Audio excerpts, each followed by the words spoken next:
को मैंने पहले बात रखी है, दोबारा बात रखा हूं। कई लोग हैं जो पेपर लीक में जो सरकारी कर्मचारी हैं उनको निलंबित किया गया, उनको बर्खास्त करने की मांग मैंने पहले भी रखी है, वापस मैं सरकार के सामने रखूंगा। जो सरकार जिस प्रकार 80 से ज्यादा अपराधियों को पकड़ा है, तो वो चुन चुन कर वो पकड़ रही है कि इसके जड़ से खत्म करने की सरकार की मंशा है कि पेपर लीक माफिया को खत्म किया जाए। और वहीं जो पेपर लीक को लेकर कई बार संवैधानिक कई चीज सामने आती है, कई बार लीगल ओपिनियन भी लेनी पड़ती है। कई लोगों की ज्वाइनिंग हो चुकी है, कई लोग पेपर लीक के लेकर जो सारे लोगों को पकड़ रहे हैं, तो एक लीगल ओपिनियन के बाद ही सरकार अंतिम निर्णय ले पाएगी। लेकिन मैं धन्यवाद देना चाहूंगा यशस्वी मुख्यमंत्री जी को, जिस प्रकार उन्होंने 80 से ज्यादा पेपर लीक माफिया को पकड़ा है। उनका कहना यह है कितना ही बड़ा व्यक्ति क्यों ना है, उसको छोड़ा नहीं जाएगा। और आने वाले समय मुझे उम्मीद है कई चीजें मैं सरकार के सामने भी रखने वाला हूं। आने वाले समय में कई लोग और पकड़े जाएंगे। पूरी सीएम के लोकेश शर्मा ने हाल ही में मुद्दा उठाया और साथ ही जारोली का भी नाम लिया, पेपर लीक का भी मुद्दा उठाया कि बड़े लोग इन्वॉल्व थे और मुख्यमंत्री जी नहीं चाहते थे कि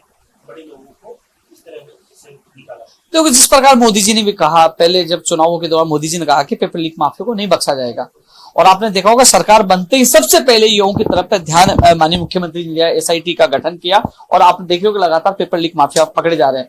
मुझे याद है कि चुनाव कैंपेन के दौरान मैं जमारावगढ़ था, तो मैंने स्पीच देने के बाद जब मैंने बात रखी, मुख्यमंत्री जी का आभार जताया, तो मुख्यमंत्री जी ने साफ कहा कितना ही बड़ा व्यक्ति क्यों ना हो उसको बख्शा नहीं जाएगा। और आप देखें आने वाले समय में कार्रवाई होगी, कुछ चीजें, कुछ इनपुट मैं भी सरकार को दूंगा जिस प्रकार पेपर लीक हुआ, क्योंकि लगातार पेपर लीक के लिए मैं सड़कों पे था, आरपीएससी के बाद प्रदर्शन किया, लगातार आवाज उठाई, लाठीचार्ज का सामना करना पड़ा, अनशन करना पड़ा, कई यातनाओं का सामना करना पड़ा, लेकिन हार नहीं मानी थी। और आखिरकार जिस पेपर लीक के खिलाफ हम लड़ाई लड़ रहे थे, उसमें सफलता ये मिली कि पेपर लीक पर रोक लगी है।